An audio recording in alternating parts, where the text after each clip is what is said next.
Lizzie présente Heureux les fêlés, car ils laissent passer la lumière, de Raphaël Giordano. Lu par Thomas Dormoy.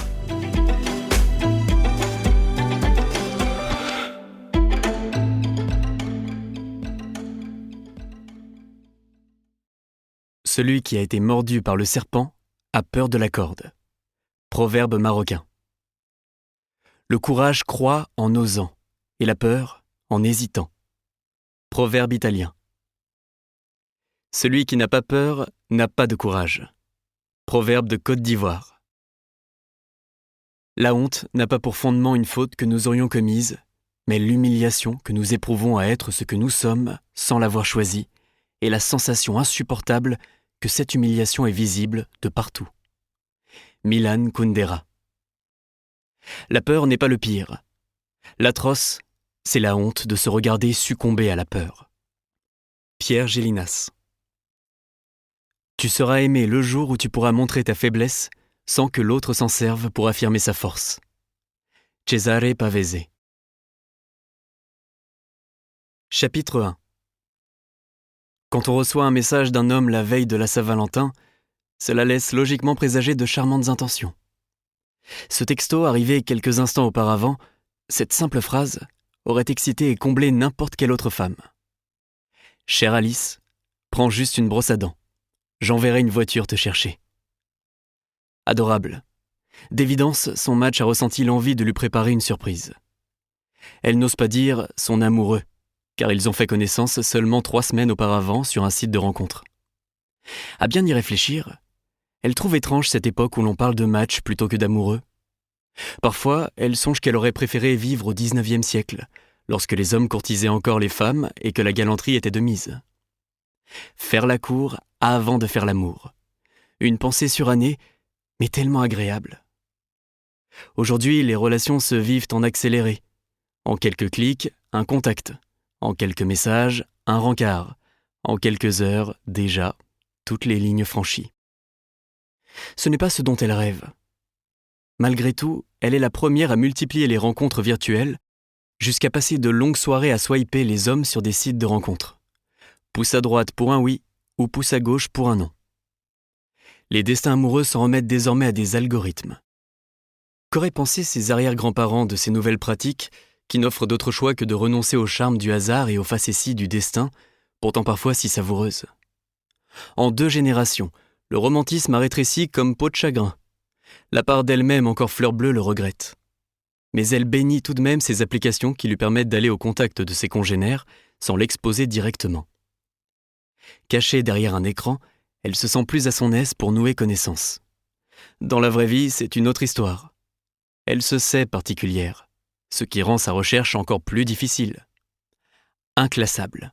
Voilà le mot qui lui vient à l'esprit.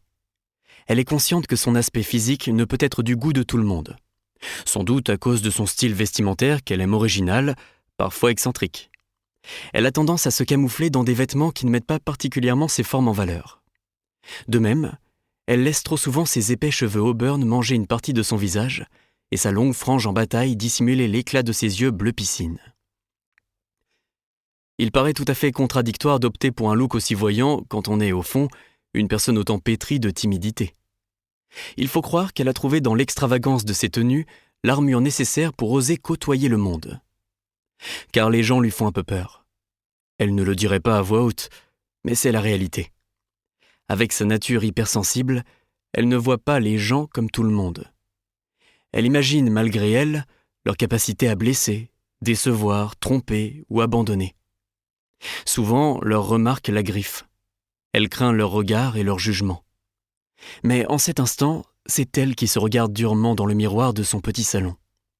Elle porte les mains à ses joues et écarquille les yeux dans une grimace catastrophée qu'elle aurait pu juger drôle en d'autres circonstances. Qu'est-ce que je vais bien pouvoir faire ? Elle repense à son match et à ce fichu message. Elle devrait pourtant être ravie. Le jeune homme est charmant. Il a visiblement le béguin pour elle. Entre eux, les choses sont allées très vite. Un feeling immédiat, une fluidité inattendue dans les échanges. Tout un tas de bonnes raisons qui pouvaient justifier cet emballement manifeste avec pour conséquence cette proposition attentionnée et touchante. Sauf que, au lieu d'être en joie, elle est minée.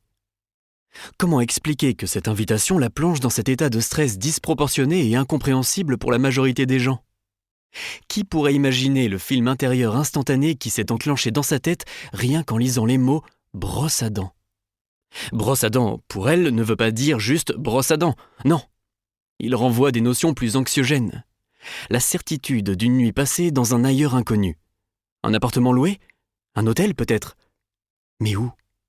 Et si cet idiot, la peur provoque chez elle une forme d'agressivité réflexe, avait eu l'idée folle de prendre un billet de train, ou pire, d'avion ? La promesse d'une nuit d'amour dans un lieu mystère devrait lui paraître joyeuse et réjouissante. En soi, pas de quoi se faire des nœuds au cerveau. Le monsieur propose, la dame accepte, les amants se rejoignent et profitent.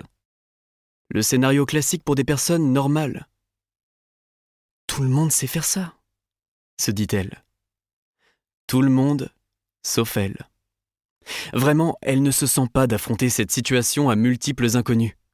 Son stress se teinte de tristesse face au constat de son incapacité. Prends juste une brosse à dents. C'est presque drôle. Son prétendant a-t-il l'amour ? Nous espérons que vous avez apprécié cet aperçu. Pour continuer à écouter ce livre audio sur Google Play Livres, utilisez le lien dans la description de la vidéo.